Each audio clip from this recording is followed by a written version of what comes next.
오늘 우리에게 주시는 하나님의 말씀은 이사야서 52장 7절에서 12절입니다. 다 함께 이사야 52장 7절에서 12절을 함께 봉독하시겠습니다. 좋은 소식을 전하며 평안을 공포하며 복된 좋은 소식을 가져오며 구원을 공포하며 시온을 향하여 이르기를 내 하나님이 통치하신다 하는 자의 산을 넘는 발이 어찌 그리 아름다운가. 내 파수꾼들이 소리로다. 그들이 소리를 높여 일제히 노래하니 이는 여호와께서 시온으로 돌아오실 때에 그들의 눈이 마주 보리로다. 너 예루살렘이 항폐한 곳들아 기쁜 소리를 내어 함께 노래할지어다.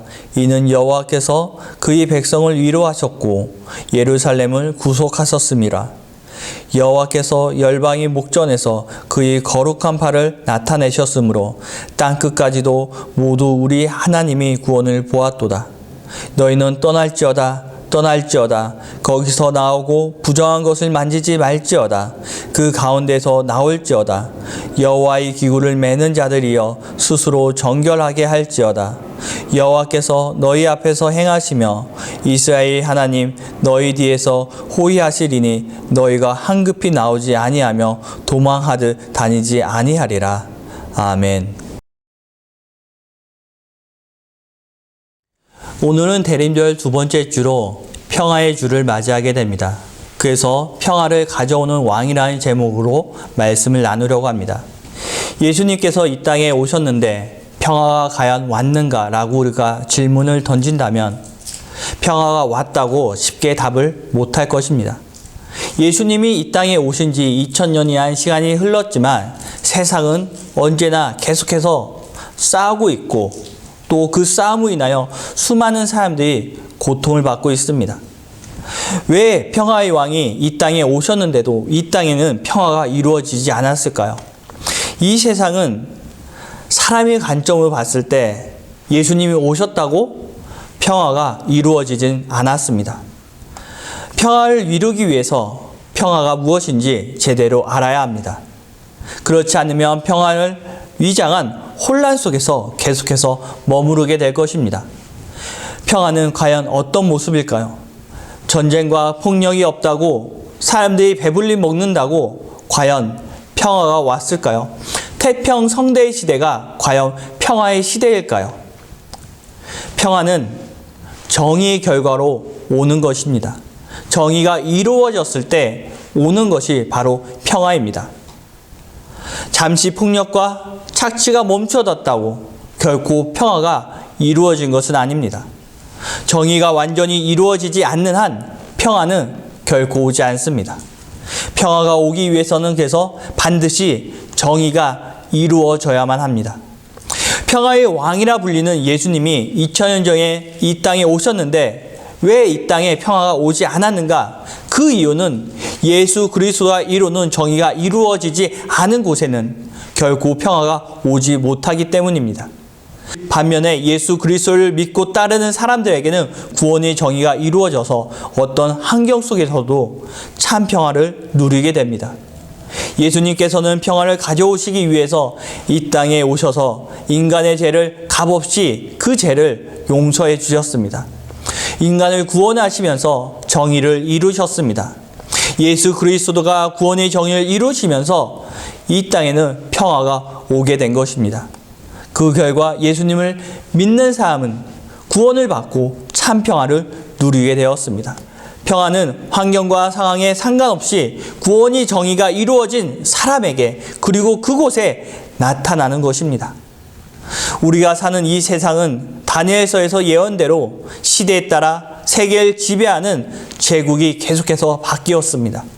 그때마다 수많은 사람들은 전쟁과 폭력 그리고 바뀌는 권력자들로 인하여 그들의 삶 속에는 평화가 결코 존재하지 못하였습니다. 그들은 오히려 고통 속에서 살게 되었습니다.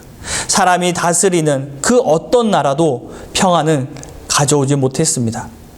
로마가 갈리아 지역 점령을 마치면서 팍스 로마 시대가 열리게 되었습니다.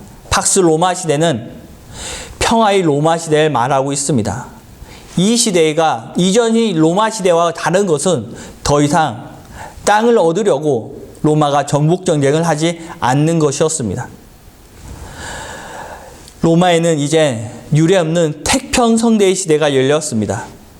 더 이상 정복 전쟁을 하지 않게 되었습니다. 하지만 그렇다고 로마의 모든 사람들의 평화를 누릴 수 있었을까요? 정복 전쟁은 없었지만 이곳 저곳에서 일어나는 반란을 진압하기 위하여 로마 군들은 여전히 바빴습니다. 그리고 많은 사람들이 고통을 받으며 살았습니다. 로마 제국의 지배 계층에게는 팍스 로마 시대가 태평성대, 평화의 시대와 같았지만 로마 제국의 지배를 받는 사람들에게는 식민지 민중들은 팍스 로마 시대에도 여전히 폭력과 착취로 고통을 받았습니다. 우리가 살고 있는 지금의 이 시대는 어떨까요? 세계 2차 대전이 종전한 지 75년이 시간이 지났습니다. 그러나 계속해서 세계 이곳저곳에선 전쟁이 있습니다. 세계 어디선가 미군은 계속해서 전투 중에 있습니다. 우리가 안전한 곳에 있다고 결코 이 세상은 평화의 시대가 아닙니다. 우리가 사는 곳에는 전쟁은 아니지만 여러 가지 사회적 문제로 갈등이 일어나고 그 갈등의 골은 깊어져 가면서 고통을 받는 사람들이 또 존재하게 됩니다. 내년에 지금의 정부와 다른 새로운 정부가 출범한다고 하지만 우리 안에 수많은 문제들은 결코 사라지지 않을 것입니다. 단지 고통의 정도가 차이가 날 정도이고 고통을 받는 대상이 바뀌는 정도일 것입니다. 다니엘서 7장에는 강한 제국의 모습을 예언하고 있습니다. 그 제국의 모습은 짐승이었습니다. 첫 번째는 사자인데 독수리 날개를 가지고 있고, 둘째는 곰과 같고, 셋째 짐승은 머리가 4개인 표범과 같은데 4개의 날개를 가지고 있고, 넷째 짐승은 이전에 있었던 짐승에서 그 형태를 찾을 수 없을 정도로 무시무시하게 생겼는데 이빨은 새와 같고 그리고 뿔이 10개나 있는 모습입니다. 이런 제국들의 모습은 모두 짐승들의 모습이었습니다. 이것은 단순히 그 제국들이 상징하는 동물이 아닙니다.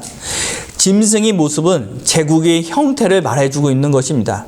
그 강한 제국들이 어떠했는지 그 모습을 보여주는 것입니다. 그들은 칼로 일어나서 칼로 망한 나라들이었습니다. 상대를 짓밟는 그들의 모습은 다니엘서 7장에서 묘사된 짐승들보다 더 잔인했습니다.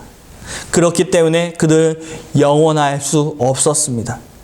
우리는 역사에서 강대국이 얼마나 찬란하고 강대했는지 말하지만 그것들은, 그 나라들은 지금 존재하지 않습니다. 이 세상에 존재했던 그 어떤 강대국도 영원하지 않고 그 한계와 문제를 가지고 있었습니다.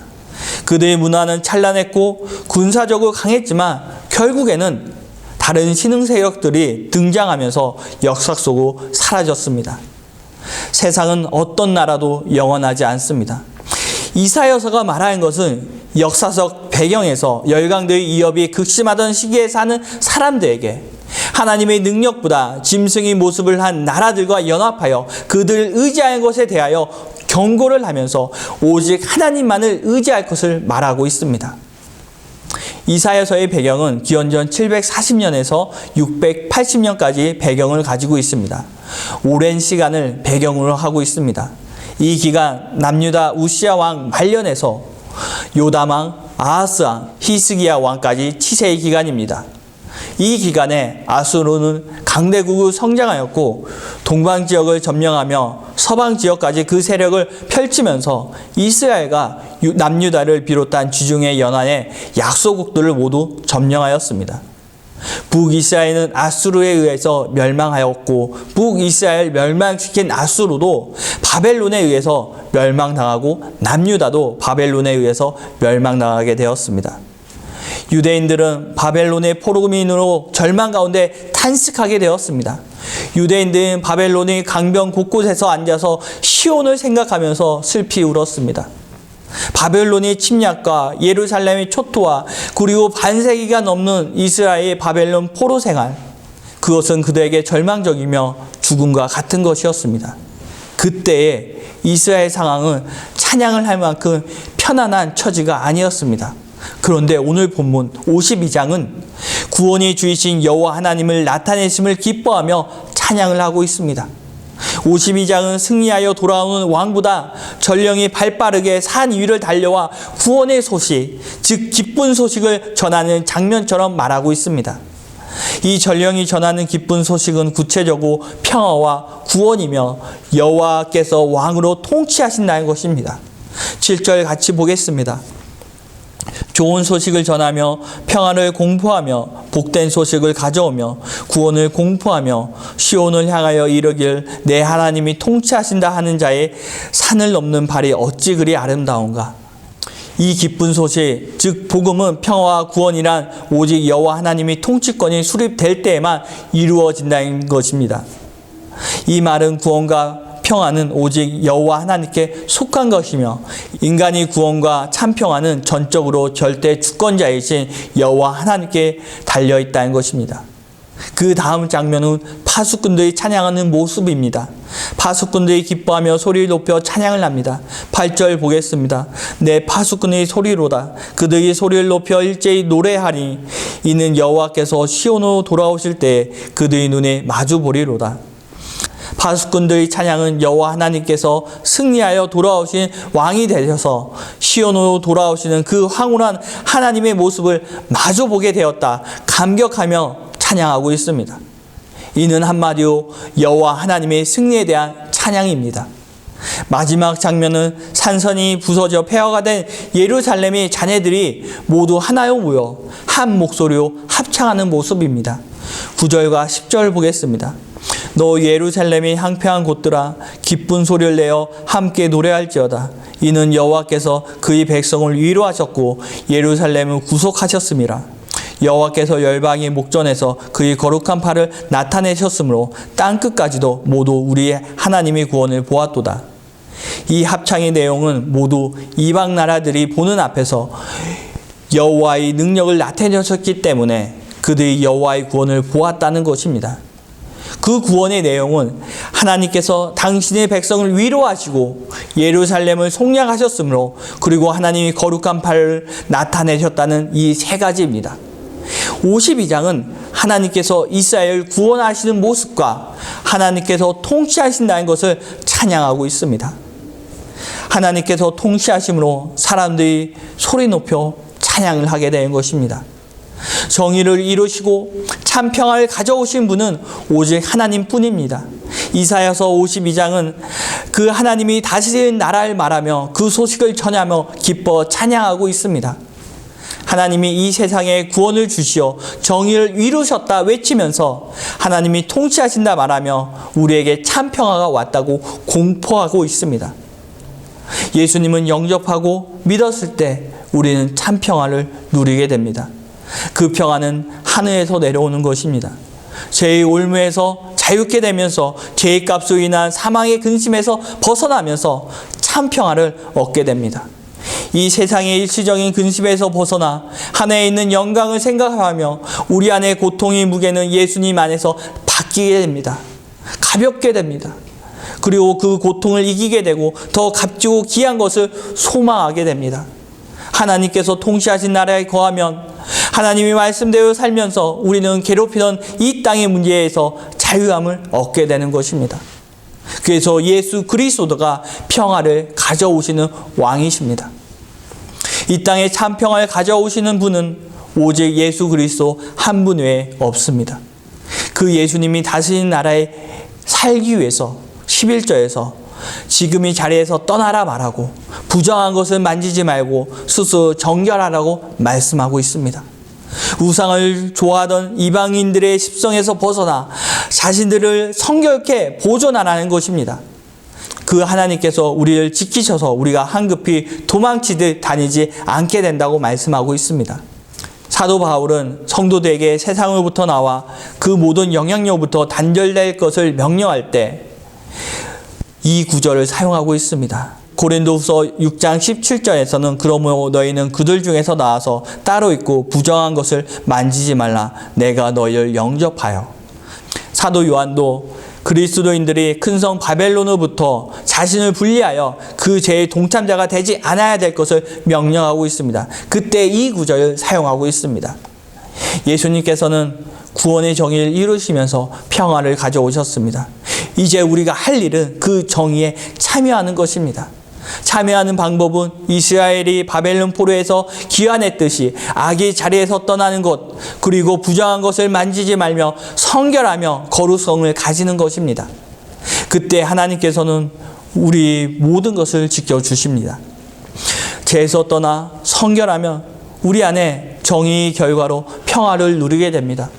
그러나 우리는 예수님을 믿어도 이 참 평화를 누리지 못할 때가 있습니다. 그것은 평화를 정의의 결과로 보지 않고 내가 원하는 것을 이루었을 때 평화를 얻는다고 우리가 착각하기 때문입니다. 원하는 것을 얻었을 때 그 만족감이 우리는 평화로 착각하는 것입니다. 내가 바라는 것이 이루어지지 않았다면 결코 평화는 이 땅에 이루어지지 않을 것입니다. 인간의 무한한 욕심 때문에 인간은 결코 평화를 누리지 못할 것입니다. 세상의 소리만 들으면 우리는 결코 평화를 경험하지 못할 것입니다. 왜냐하면 세상은 계속해서 가지라 우리 욕심을 자극하기 때문입니다. 그러면서 우리에게 수많은 것들을 바라게 하면서 하나님 나라에 거하지 못하게 하기 때문입니다. 계속 부정한 것을 가까이 하고 죄의 자리에 떠나지 못하게 하기 때문에 우리는 세상의 소리를 듣지 않고 이제 멈춰야 합니다. 우리는 듣는 것에 따라서 원하는 것이 생기게 됩니다. 그것을 얻을 때까지 우리는 평화를 누리지 못하게 됩니다. 세상의 소리는 우리를 예수님께서 이루신 정의 속으로, 그 평화 속으로 들어가지 못하게 하고 혼란의 소리로 이끌어 평화를 얻지 못하게 합니다. 그러면서 우리는 예수님을 믿어도 평화가 없다는 소리를 말하게 됩니다. 죄의 자리에서 떠나야 하였는데 떠나지 않아서 하나님께서 통치하신 나라에 들어가지 못하여 평화를 누리지 못하는 것인데 우리는 예수님도 하나님도 평화를 가져올 능력이 없다, 그렇게 생각하게 되는 것입니다. 부정한 것을 만지면서 정결하다고 할 수 없는데 계속해서 부정한 것을 만지면서 평화를 얻고자 하는 것입니다. 우리가 죄의 자리에서 또 부정한 것을 만지지 않기 위해서 세상에서 말하는 소리를 쫓아가서는 결코 안 됩니다. 세상의 소리에 귀를 기울이고 쫓아가다 보면 세상의 흐름 속에 휩쓸려서 다시 죄의 자리로 돌아가게 됩니다. 단순히 평화의 촛불을 켰다고 우리 마음에 평화가 오는 것은 결코 아닙니다. 구원을 받고도 계속해서 눈과 귀와 마음이 세상을 향하여 있다면 우리 안에 다시 죄가 밀고 들어와 정의가 존재하지 않게 되고 우리 안에 있던 평화가 사라지게 될 것입니다. 그래서 이사야서는 하나님께서 구원하시고 통치하신 시대를 말하면서 떠나라 그리고 부정한 것을 만지지 말라 말씀하십니다. 예수 그리스도가 주시는 평화를 누리고 싶으신가요? 하늘에서 내려오는 참 평화를 원하시면 우리는 죄의 자리에서 떠나 부정한 것을 멀리하고 예수 그리스도 안에 머물러 있어야 합니다. 대림절은 예수 그리스도 안에 더 가까이 하는 시간입니다. 대림절 하루가 지날 때마다 우리는 주님이 오시는 시간에 더 가까이 가게 됩니다. 그러나 이것은 단지 물리적인 시간일 뿐입니다. 우리가 진정 가까이 해야 하는 시간은 바로 영적인 시간입니다. 영적으로 우리가 주님께 더 가까이 가기 위해서는 파수꾼들이 소리 높여 찬양했듯이 우리도 소리 높여 찬양을 해야 합니다. 또 기쁜 소식을 전달하는 전달자가 되어 기쁜 소식과 항상 함께 있어야 합니다. 대림절 기간 동안 평화의 시간을 가지길 원하시나요? 찬양을 하면서 그 시간을 가질 수 있습니다. 주님께서 이루신 구원을 소리 높여 찬양하며 구원을 이루시기 위해서 이 땅에 오시는 주님을 찬양할 때 우리는 참 평안을 누리게 됩니다. 크리스마스가 가까이 오는 것을 어떻게 느끼시나요? 라디오에서나 길거리에서 캐롤이 흘러나올 때 크리스마스가 오고 있구나 우리는 알게 됩니다. 들리는 소리를 통해서 우리는 반응하게 됩니다. 뉴스를 들으면 세상의 소리만 듣게 됩니다. 그러면서 세상의 시끄러운 소리에 갇히게 됩니다. 그러나 우리가 잠시 그것을 멈추고 소리내어 하나님을 찬양할 때, 찬양의 소리를 들을 때 우리는 하나님께서 다스리시는 그 나라에 들어가게 됩니다. 우리에게 들리는 것을 바꾸어야 합니다. 우리 귀에 다른 것이 들리게 되면 우리 생각이 바뀌게 됩니다. 또 찬양을 듣는 것보다 찬양을 할 때 더 기쁨과 평화를 누리게 됩니다. 소리내어 찬양을 부르시기 바랍니다. 내 몸이, 내 마음, 그리고 내 영혼이 주께 가까이 가서 평화를 누리게 될 것입니다. 나의 입과 나의 귀가 같은 소리를 내고 들으면 마음에 두 가지 마음이 존재하지 않게 됩니다. 귀로 듣는 것으로만 우리 마음에 완전히 하나님의 통치에 들어가지 못할 때가 있습니다. 그럴 때 나의 입에서 소리를 내어 찬양할 때 우리 마음에 결코 두 가지 마음이 존재하지 않으면서 하나님께서 다스리시든 하나님께서 통치하시는 그 나라에 거할 수 있습니다. 더 힘써 찬양하시기 바랍니다. 더 소리 높여 찬양하시기 바랍니다. 어느 때보다 마음의 평화를 누리시게 될 것입니다. 예수님께서 이루신 구원이 나에게 오면서 내 안에 참 평화가 오게 될 것입니다. 또 복음을 전하는 자가 되며 복음과 늘 함께 행동하게 됩니다. 복음을 전하는 자는 결코 제 자리에 머무르지 않습니다. 바로 전하기 위해서 제 자리를 떠나기 때문입니다. 더 이상 바벨론과 같은 제 자리를 그리워하지 않습니다. 손에 든 것은 더 이상 부정한 것이 아니라 하나님의 말씀을 손에 들게 됩니다.